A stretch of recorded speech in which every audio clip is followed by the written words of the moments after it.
Good morning, good afternoon, and good evening, wherever you are in the world, and welcome to this next In Conversation piece dealing with the important theme of digitalization. My name's John Harris, and I'm the International Education Lead here at the Chartered Institute of Logistics and Transport. And I'm delighted to be in conversation today with Arnoud Dekkers, who is the Commercial Director for 4D Supply Chain Consulting. Hi there, Arnoud. Hi, John. Thanks for having me. Excellent. Just a little bit of background about Arnoud. He, as I said, is the Commercial Director for 4D Supply Chain Consulting, has more than 15 years experience in sales and business development in the oil and gas, consultancy, modular solution and project logistics sector. So a guy with tons of experience. We're also delighted to have been working with 4D Supply Chain on a number of e-learning products, and you'll hear a little bit more about that later. But the topic for today is all about digitalization and transformation in business. So who better than to ask Arnoud to share some of his commercial and business insights. So Arnoud, let's go straight to the first question, if that's okay. Tell us a little bit about yourself and the journey in your career to where you've got to today. Thank you, John. Well, again, thank you for having me and thank you very much for the introduction. Hello, everyone. The last time I featured on CILT, that was on the 13th of January, 2021. So it was about 10 months ago. And I believe it was on the subject of how training in the consultancy sector had adapted and changed its approach due to COVID. It's incredible how time flies, and honestly, very happy to be back, and this time on one-on-one with you, John. So a little bit about myself. You've basically mentioned it in the speaker's short profile introduction. I started off my career in oil and gas, where logistics played a vital role in my day-to-day tasks. I spent most of my time traveling all around the Middle East for work. I experienced my first professional oil crisis in 2008, when a barrel of crude oil dropped from $133 to $39. That, I guess, was the first red flag. And then it happened again in 2014. And at that point, I decided I needed to diversify my portfolio. And I joined the Deugro group, the one-stop shop for complex logistics services over multiple industry verticals. Initially, started off as a business development manager for general cargo and projects in the Middle East. And then shortly thereafter, the business asked me to be responsible for the design, implementation, and global rollout of an IT solution. And that rollout comprised of lots of travel, 70 offices in 45 different countries, where I hosted training workshops and taught many of my peers on how to use the system. The system remains an integral part of the day-to-day business for the Deugro group.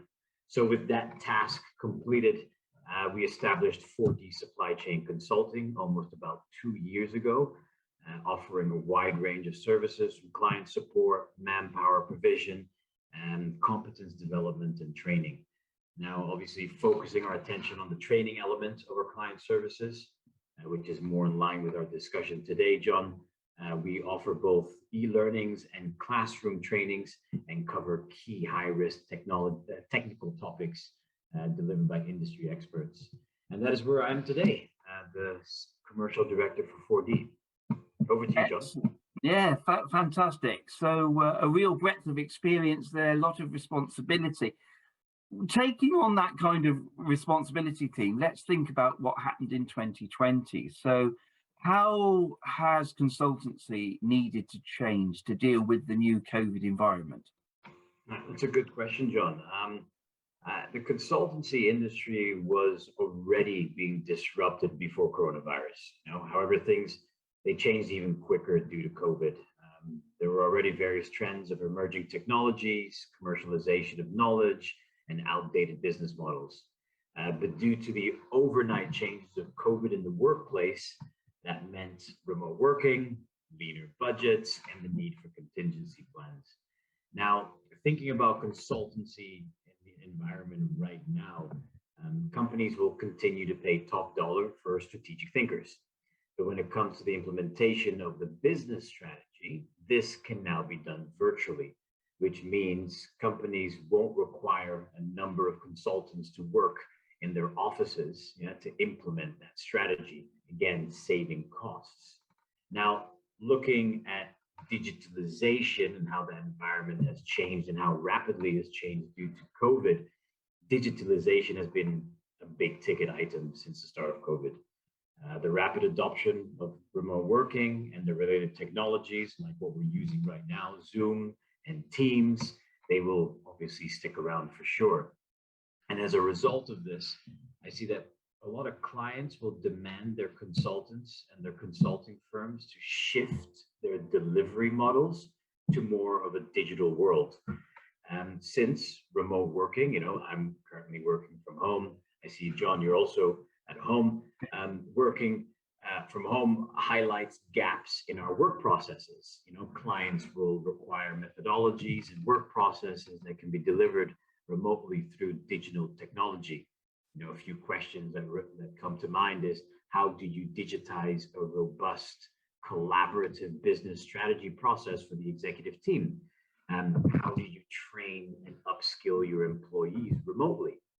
So digital delivery must go far beyond video conferencing and collaboration tools.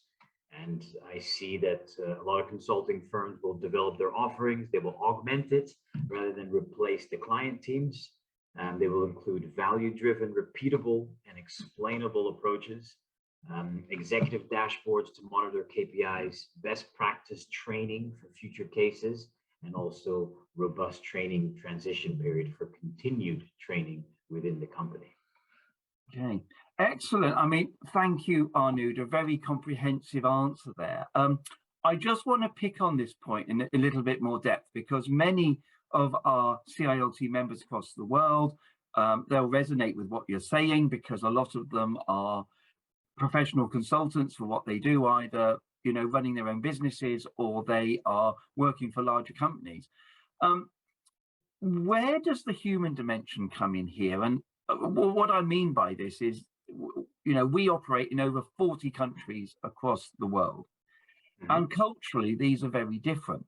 We have some countries where actually historically business was and still is conducted face to face. So even to get the first deal, the first bit of strategic work, there actually needs to be confidence building, and that handshake actually has to be physical. So what would you say to that? We know that doing things digitally is efficient. We know it's more productive. We know that we can get from A to Z quicker, but what about that human trust element, particularly within the consultancy environment? Perhaps you could share, your own thoughts on that, because you work across the world. What about that human dimension? Well, John, the human dimension element is, of course, very, very important. We, at the end of the day, looking at somebody else directly in their eyes, building up a relationship, building up on trust is an integral part of building business. You're not going to give a handshake to somebody that you don't obviously have not met before. It's very difficult to exchange money, for example, with someone you have not met before. There's an element of competence that needs to be built in that as well. So the digital world is here. It is very easy in order to have ongoing conversations with various individuals.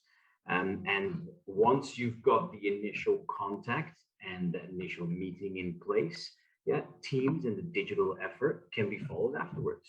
So you don't have to continuously travel to those offices to have an engagement with that particular individual. You can you can meet this individual, have a handshake, discuss various elements, shake on a contract, and from there, the project can then run quite smoothly through digitalization.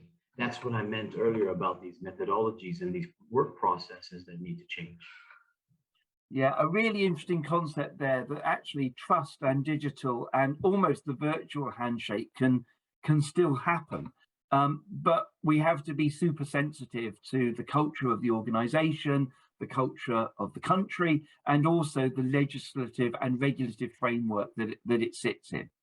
Yeah, Let's move agreed. on a little bit actually to where we are today. So bang up to date, you've moved into training and education as part of what you do at 4D, Mhm. and you're working with us at CILT on a number of e-learning projects and portals. Tell us a little bit about the journey of the last year and what you've learned in terms of meeting industry skills, right where they need to be at. Well, obviously internal training and continuous professional development has always formed a large part of the company culture.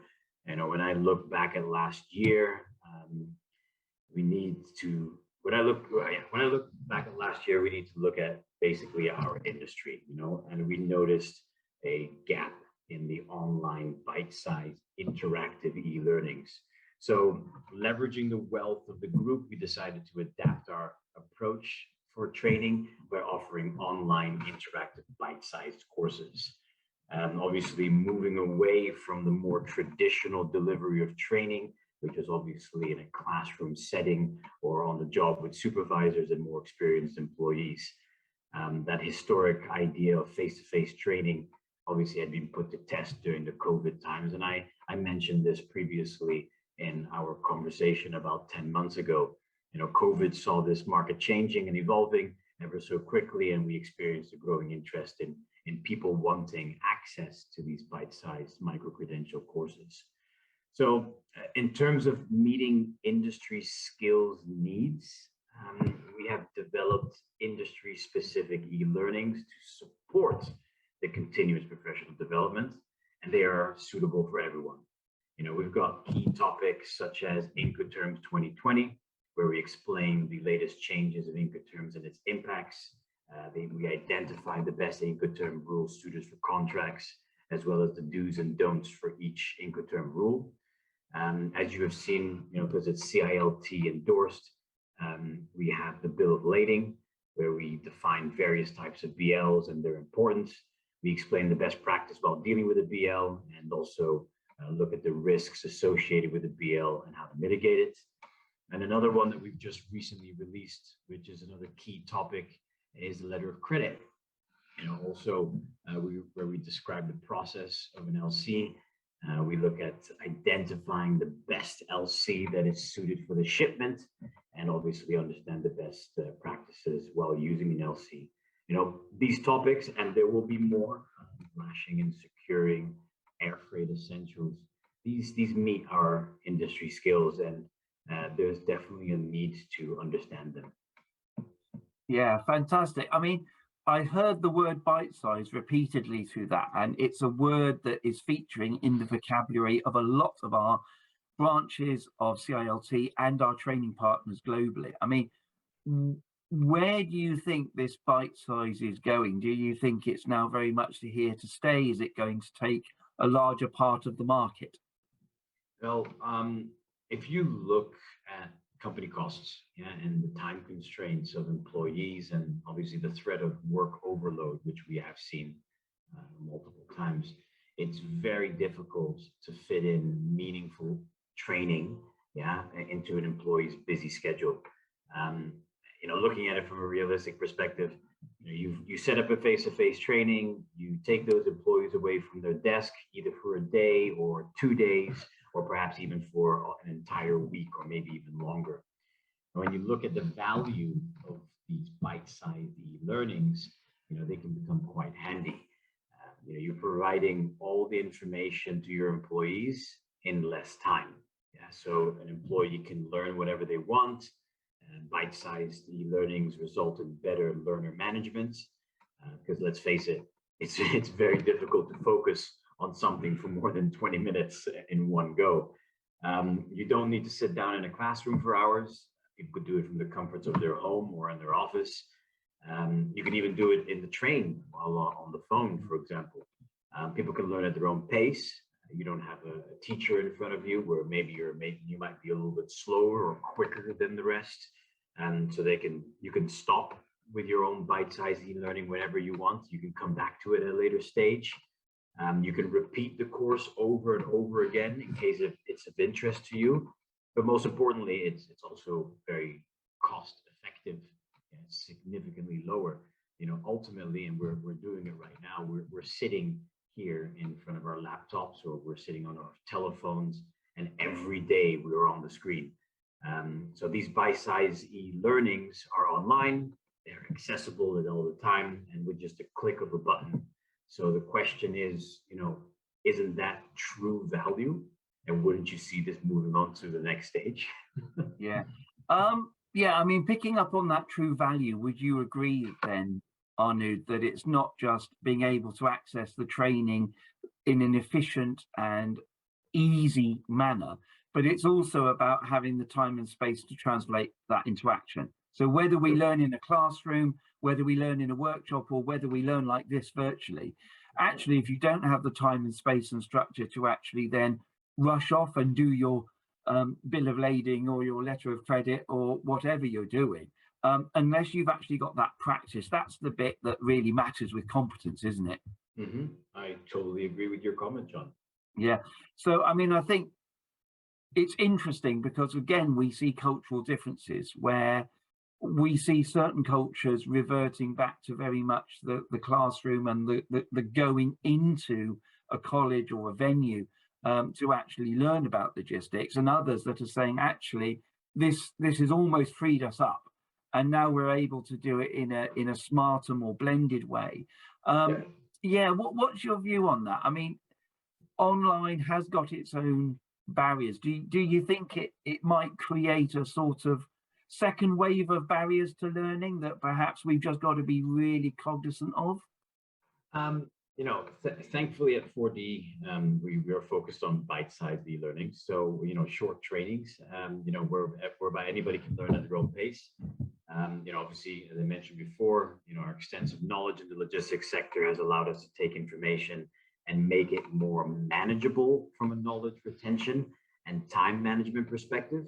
But looking at the big question on the online experience and how this potentially de-barriers education, I think, John, there's been multiple studies that have been completed, obviously, on the advantages and disadvantages of online training. But in my view, this would be more for a school or a university to take up, where if they were to go fully online, they would face a number of barriers.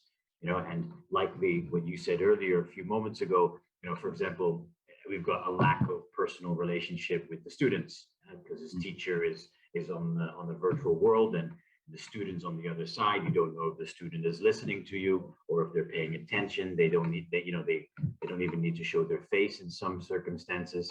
We've got potentially the frequent technology failures that could play a big role in a deep barrier situation. Online experience, one day we could have an outage, and that's a whole day of school being lost. It's like, it's being, like, for example, being snowed in, or your school has been flooded. A lack of social interaction within the class, because you don't get to hang out with your peers anymore. You don't get to spend time with them. So that's also something that is a bit of a deep barrier and causes some potential issues moving forward. So in my opinion, you need to find the right balance between online and face-to-face training in order to build that competence and to really train a new student or a working professional. Very difficult to train a working professional or to onboard a working professional in the office if they've never spent any time in the office. How do they know the people who they're working with, the strengths and weaknesses of their colleagues? And the same will apply to the school ideology. But we've got a great example with the University of Houston, where we supply them with bite-sized e-learnings, and they are very effective, and especially with the blended within the university's curriculum. In this case scenario, a student can complete these bite-sized short e-learning courses, and they can retain additional credits. So, which is of course a plus, because you can both go to the classroom to get credits, and at the same time get additional credits from these micro-credential courses, which really compacts your learning in one space. But one more thing, and this was just a little bit more out of the box thinking, on the last point, at the end of the day, we are in the 21st century. I myself, I was born in the early 80s, so I would be part of the Gen Y, or otherwise millennials. So, according to the recent statistics, which I got off the internet from PricewaterhouseCoopers, In 2020, millennials are expected to constitute for half of the global workforce. So half of the global workforce. So, and multiple studies have shown that most learners from my generation or belonging to Generation Y, they multitask, yeah, because of our short attention span. And so we're always on the phone, we're always, on Zoom or online or watching Netflix or whatever it may be. And so those bite-sized online e-learnings, I think, are perfectly suited. They're 25, 30 minutes, 1 hour long. And again, at the end, it's all about finding that right balance. Yeah, I mean, I'm with you. I think that flexibility has got to be the name of the game, hasn't it? Yeah. Because you've got these Gen Y, tranche of people, which is forming a significant part of our global workforce. But yet, we are seeing people, beyond that age range, having to reskill, having to go digital, whereas before their skills were more with their hands. And therefore, actually, I think it's going to be horses for courses. There's got to be some skilling, reskilling, and relearning that would work within those, if I can use the word middle-aged, workforce where people are having to readapt. But also, the bite size is very much your diet. So I think you're absolutely right, Arnoud. We've got a balancing act, and professional bodies like CILT, but globally. Those people providing logistics and transport education and skilling have really got to have their finger on the button. That brings me very nicely to the last question, because we're nearly out of time, but it's to do with the big picture. If you now stood back and say, look, digitalization, it's becoming more rapid, it's been almost triggered with a sort of a boost because of what COVID has done to that market. Where do you think we're going to be in 5 years' time, Arnoud, with this, particularly in the skills sector? So there's multiple components here, and I've, it's a great question, and I had to really put my thinking cap with this question, because if you look at the future of education, I believe, this is just my belief at the end, I believe it's large part of it will be by technology and ensuring that the new teaching tools are put to the most effective use. And to use these new teaching tools, which is part of the new technology, etc., that requires a generation of educators who appreciate the importance of human interaction, and not only solely with digital and looking at technology. It has to be a combination of both. You look at, for example, iPads or tablets. They have become the mobile device that students use most often, and obviously for good reason. They're small, they're compatible. Students can use them individually, but they can also use them, potentially in a group. They can act as a video player, a word processor, an educational gaming device, and it provides a lot of information. The next big technology would be next wave of technology would be augmented reality and virtual reality.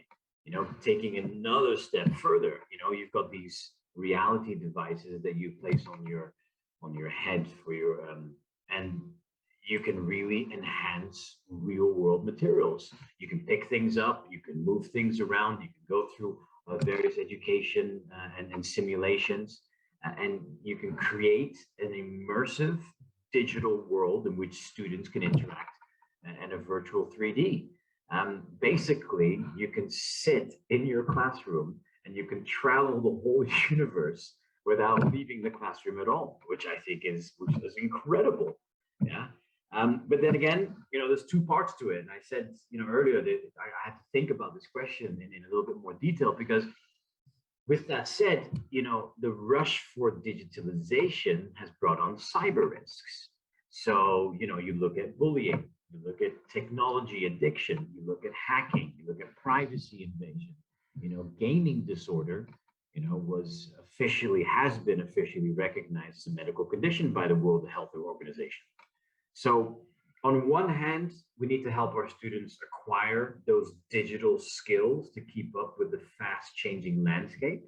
And on the other hand, we need to urgently coordinate global efforts, yeah, in the digital skills education and training, so that we can allow students to succeed in the digital age whilst curbing those risks and those inequalities. So in closing of this question, because again, I said it was a great question. The digital world is becoming increasingly fused into our daily lives, and we must make an effort to ensure that all individuals are supported with digital skills education and training to thrive in the digital age. Yeah. Thanks, Arnoud. I mean, this really brings us back to, the social equity and inclusion question, which, is an in conversation of its own. Yeah. I think that there's a real key message here, that the value of people, the value of their talent is still a really key thing. And digital is there to kind of support them and help people reach their full potential, rather than be a sort of tidal wave of technology that is kind of done to people. I think keeping people at the heart of digitalization is probably a key debate that CILT and others will keep moving, because ultimately we are social animals. This medium is a tool for us to communicate and to make sound business decisions, and it is there to support us to develop youth, women and others in the logistics and transport sector. And I think if we keep that balance in mind, then we're in for a good future. Oh, for sure, 100%. Agree with you, John. Excellent. No worries. Well, Arnoud, as always, it has been an absolute delight to share half an hour with you. For those of you listening, we hope that this has given you some insight to some of the challenges and opportunities facing the world of consultancy, but also the importance of digital skills and training and what that might look like into the future. If you have some time, just reflect on what you've heard today and apply it to your own organization and even your own learning and setting, and also how you support people in your own teams and organizations. So once again, thank you so much, Arnoud, for sharing this time with us. So it's goodbye from Arnoud and goodbye from myself, John Harris. Take care and stay safe. Thank you. Bye-bye.